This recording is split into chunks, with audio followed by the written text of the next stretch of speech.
Here's an Infiniti M Sport model, and here's another one.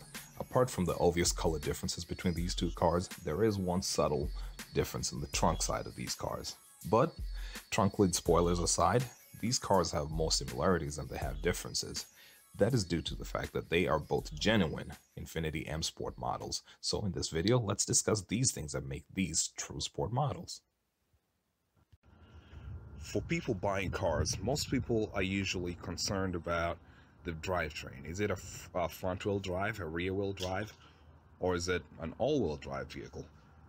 Let's talk about the Infiniti M in particular. For people buying the Infiniti M, those who go for the rear-wheel drive models, and sometimes the all-wheel drive models, and in later years, they're concerned, is it a sport model, is it not? So how can you tell that what you're looking at is a genuine sport model?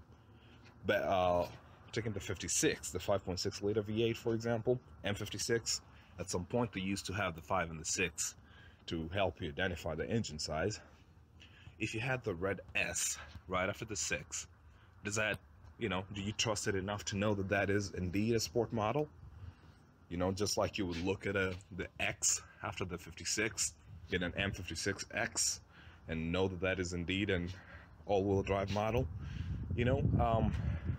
After owning a few of these cars, as I said, I've got two M56 Sports right now, an M56 all-wheel drive, and my 45 is also sport models. So I figured, let me do something for the community. Maybe it could write up a tutorial or something to help other people with regards to identifying sport models in case they want to buy one. So let's do that. Let me shut the garage door first. Might be a little distracting. So that car over there is a 2008 Infiniti M45. This one here is a 2006-7 Infiniti M45. Both of those are sport models. Apart from the generational change, which that's an 08, that's the second half of the generation. That's an 06, 07. That was the first half. It was a little harder to distinguish between a sport and a non-sport model.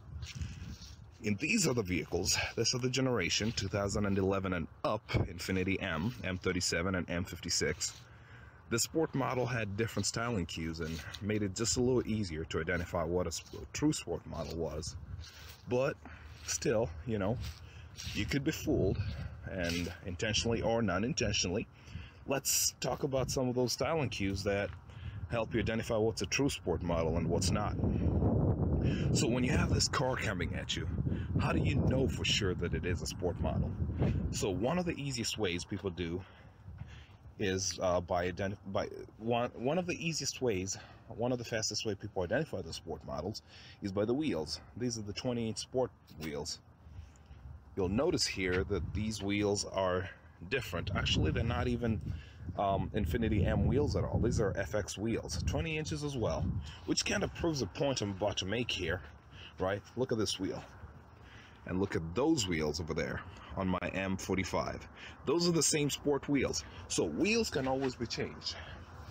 The non-sport model came with these 18-inch wheels over here, pretty light. They're not ugly by any means, but the others are a little more handsome, I must say. So, wheels.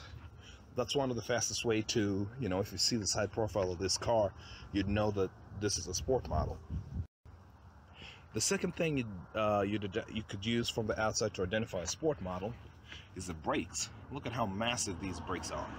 They do look good, we must admit. These ones here are the base model brakes. As you can see, there's not much to write home about, right? Doesn't really stand out. The calipers are smaller, more plain looking. The rotors are smaller as well, which is not a sin by any means, right? Here are the rears. That's the rear brake caliper, and that's the same for that. And again, although a good cue, it's not the one and only, because I'm actually gonna go to this car over here, this M45, and you'll see that this one also has a sport calipers, the larger Akebono brakes. There you go. So My point is that brakes, although a good indicator, are not the only, or they're not the best independent indicators of a sport model, because for a relatively short cost of admission, anyone can get sport model brakes. For example, these over here, right? I could just as easily install these calipers onto my non-sport model and call it a sport model. I have to, at this point, say that in later years, you could get the all-wheel drive as a sport model. That is in 2013 and up. But up until that point, you could, if you chose the all-wheel drive, that was, your goose was cooked. No, no sport model for you. So the M56 and M37S came up later. Okay, had to let a truck pass. So what else can you how else can you identify a sport model from the outside? The front, when the car's coming at you, you might notice a little bit of a different profile on these cars. Here's the M56S, the sport. Here's the X. In this case, we'll just call it the non-sport, or the base. We'll call it a base. It's not really base. So one of the things we usually do is use the headlights. You'll notice that the bezel here, the housing is black. It's darkened, versus this one here, which is, just chrome. Well, no, that's not ugly, but that's prettier again, right? So, and you'll notice this one here is also a sport model, but the lens is a little scratched. So that's one of the other things you look at, the headlights. You'll notice that the grill in this case, they're different. This grill here, it's not all the way blacked out. It is more of a gunmetal look to it, and so is this one here.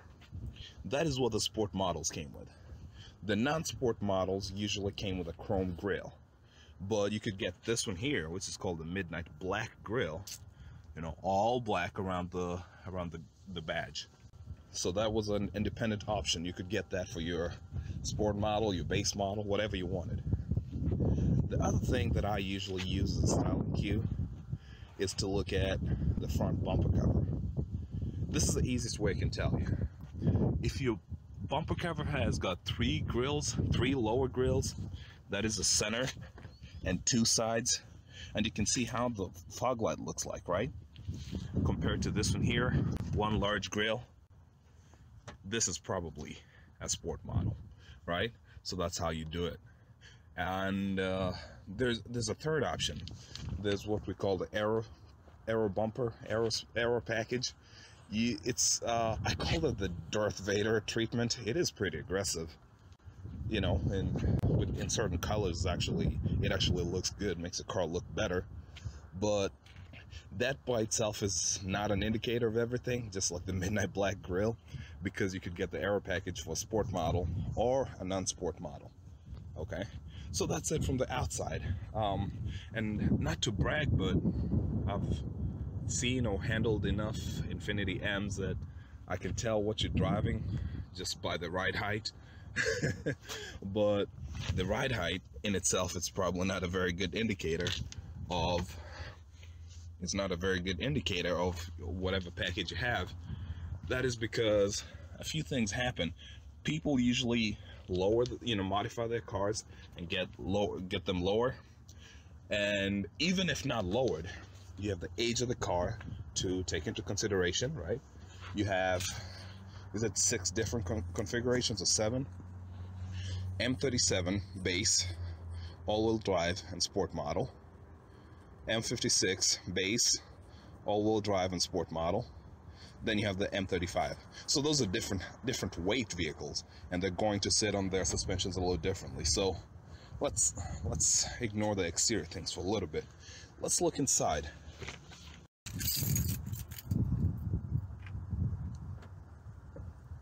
What's that one? Great.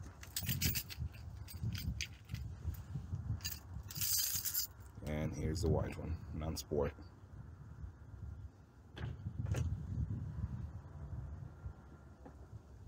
Okay, So when it comes to the interior of the car, we can usually tell the differences in a few different ways. So one of the best bets is to look at the seats. See the seat pattern in this non-sport? And look at the seat pattern in this sport model. Look at the back seats. You have more horizontal lines, you know, from the middle. The middle split. This one here is a full panel quilt. It's the best way I can describe it. I'm not in the textile industry. I don't know what I'm talking about here. The other thing, one of the more prominent features you can notice is that when you look at the sport model, you notice something not moving when I move the steering wheel? Yes. On the steering column, you have paddle shifters mounted. Some magnesium paddle shifters mounted over there. So that is usually another dead giveaway that what you have is a sport model. Look at this one here, no paddle shifters, right? The other thing that they talk about, they say they also say that the stitching pattern is different. So first off, the steering wheel looks much better than the standard steering wheel, which looks kind of rubbery, honestly. But this is a sport steering wheel. Look at the meter hood stitching on there. The gear shifter, they say that has a different pattern as well, you know, as well as the seats and everything else. So this one here maybe might not be a very good comparison for sport and non-sport, because this is a deluxe touring package and it gives you pretty much the same treatment for your stitched surfaces. So this one looks just as good. It's not a very good comparison. I'm not going to use that. By the way, the deluxe touring package comes with a, they call it a suede-like headliner. Whatever that means. It is softer, but how often do you sit looking at your headliner? Not me. So then there's a biggie, by the way. Let me have to get inside for this one. Oh, battery died, so I had to jump start this again. So let me get inside for this other part, the interior. When you look at the interior here, do you notice the pedals? I mean, pretty and remarkable, right? You have black pedals for your brake and your gas, and the dead pedal is just tan like the carpet.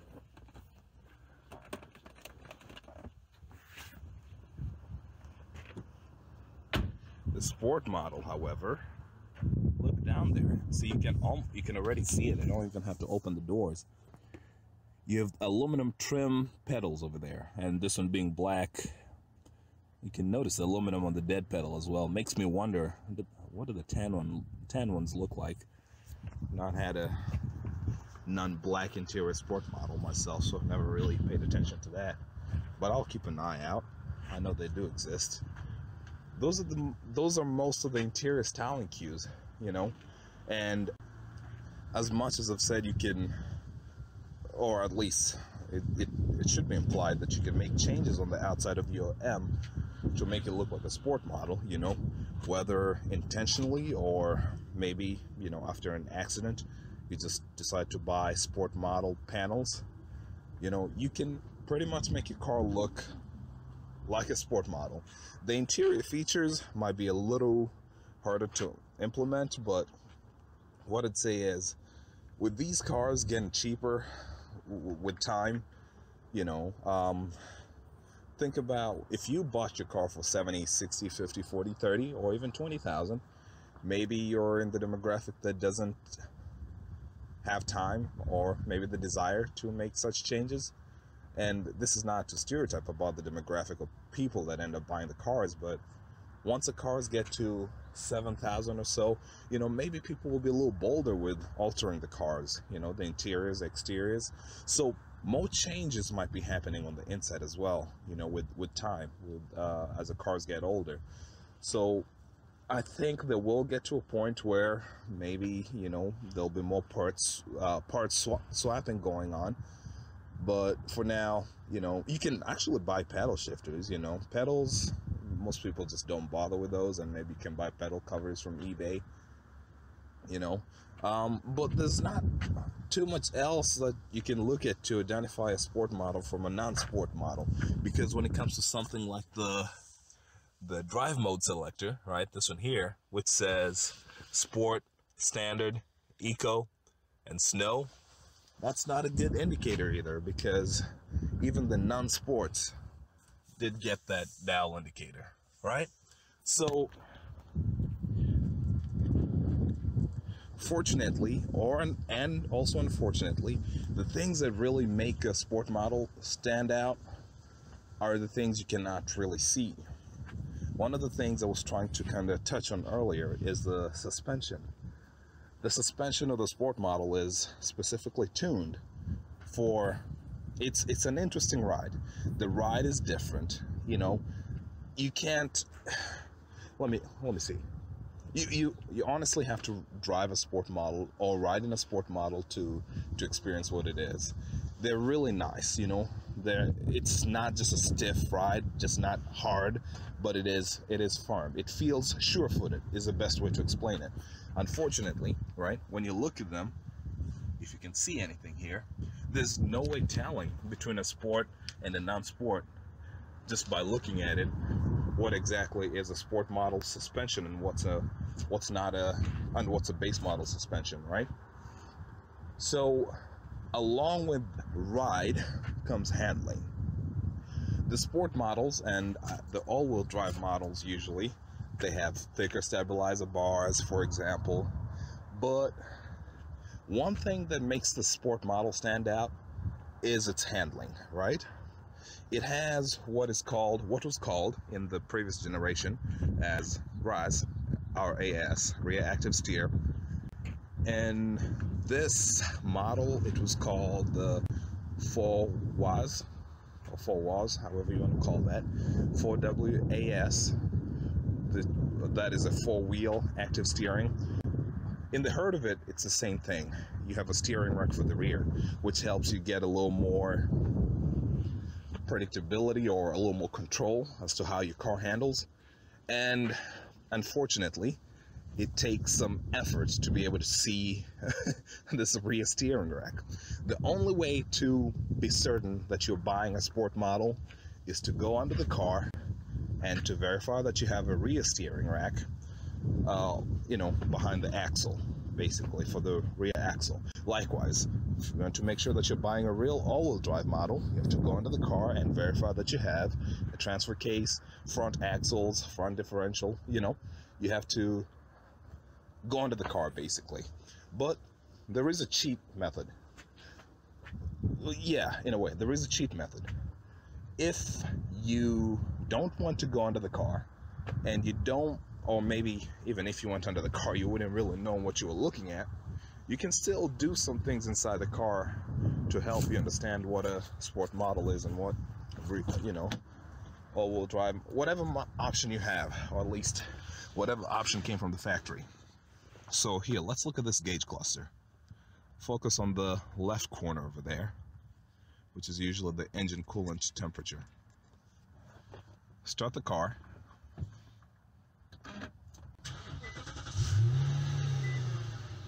You notice something momentarily coming on, right? Yes, that is the all-wheel drive indicator. So hang tight.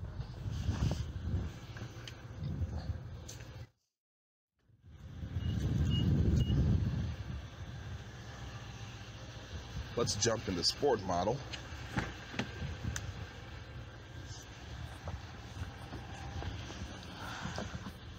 And do the same thing. Look at the bottom left corner over there. Engine coolant temperature. Start the car.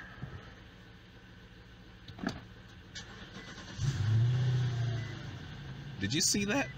This one was even way shorter than the all-wheel drive one. But let me try to do this again. I'll turn it off. I'll turn it on again. Momentarily, you saw the 4WAS light come on, right? So that could be a giveaway for you that this is indeed a sport model with the rear active steering.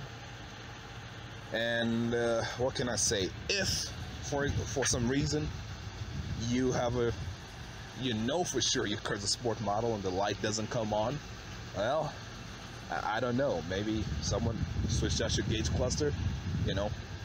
And if you don't have a sport model, you don't have a steering rack, and you have a light coming on, you know, that's also another problem. So maybe these are other cues you could use to see if your gauge cluster was switched out on you, right? But typically, as I said, you want those lights to come on briefly and then go off. If they stay on, you have a problem. Hey, we interrupt your regular programming to inform you that Infiniti actually stopped offering this feature whenever they changed their name from Infiniti M to Infiniti Q70. So, the Infiniti Q70 Sport, the Q70S, as pretty as they look, nope, no rear steering offered at all. Is that a bad thing? Is that a good thing? We don't know. We can't tell you how to feel. We know for a fact that they don't handle as well as Infiniti M with the Sport model, but as you were. So, these are just some of the things I can think of. This video is rather impromptu. Didn't really rehearse much of it. Just kind of was moving cars in preparation for a project and decided to do this while I had all cars and it wasn't too cold outside, you know. So I might have forgotten something. I hope I didn't screw it up too badly. Oh, one other thing I want to tell you. One other way you could verify you have a sport model. Look for your VIN tag.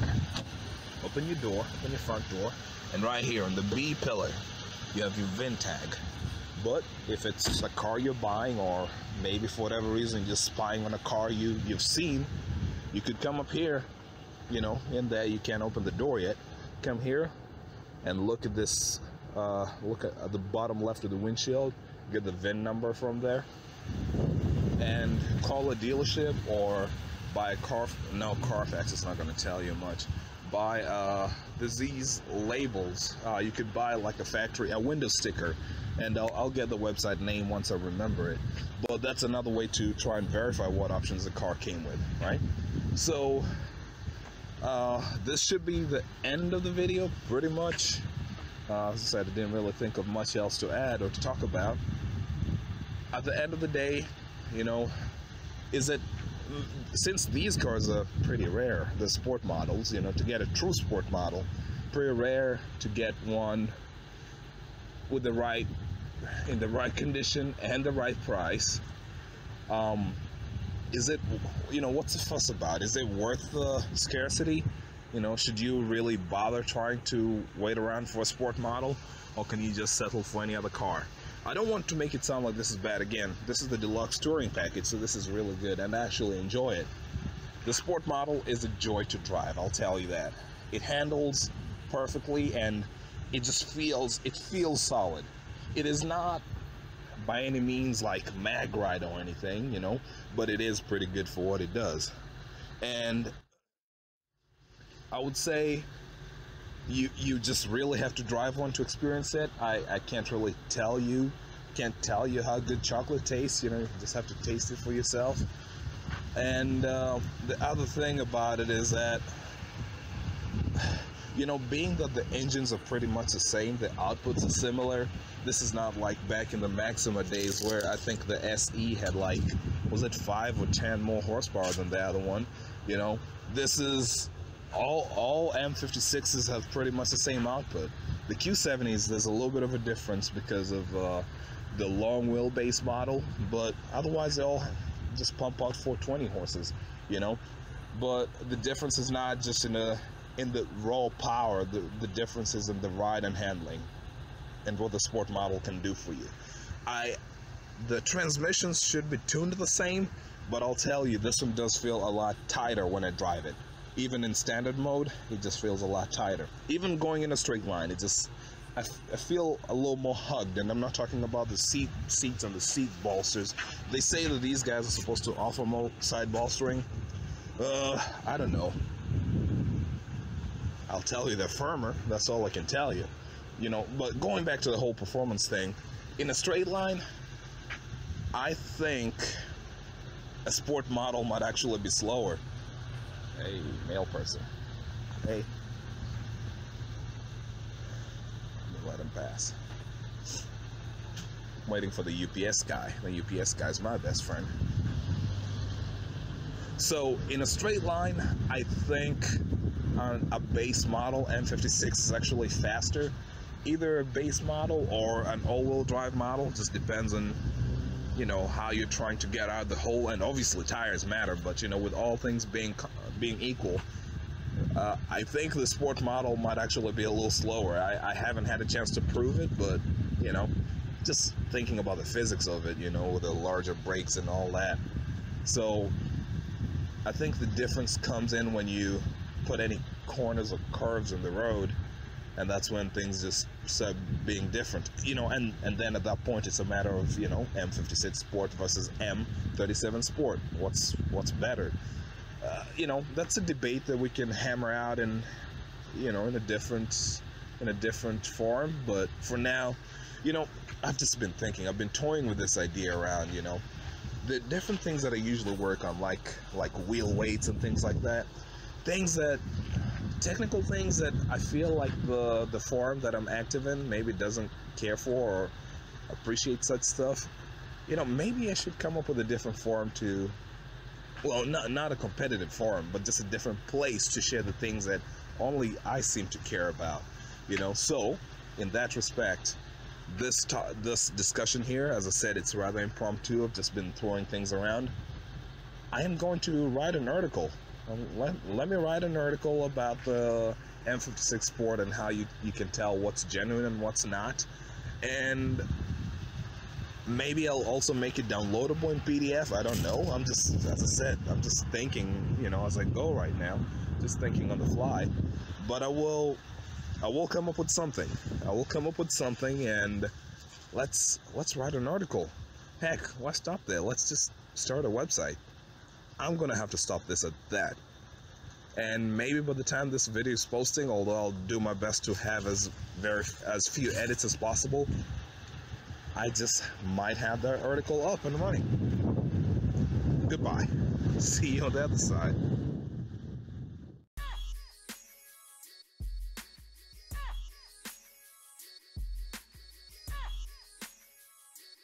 Now that we are done with the main part of the video, I wanted to take this opportunity to drop another bombshell for you guys. No LSD. That's right, none of these vehicles came from the factory with a limited slip differential option, at least not in the States. However, I don't think it matters. The car is so well engineered, the chassis is so well balanced, that in fact, whenever I have more experienced drivers test drive my vehicle, most usually come out assuming that the car has some sort of a locker in the rear. But the car still has computers that ensure you still enjoy your drive. It's not a Nissan GTR by any stretch of the imagination, but it still has plenty of computers. And these computers, in conjunction with the VDC system and the stability control systems, will make sure that you have the optimum amount of traction whenever you need it. The ride and handling is never compromised. And this car, it performs like any other sports sedan out in the market. So if I hadn't said it, I have a feeling a good chunk of you guys out there would not have known that. And I wanted to say this. Yes, it is missing that feature, but it is not lacking at all.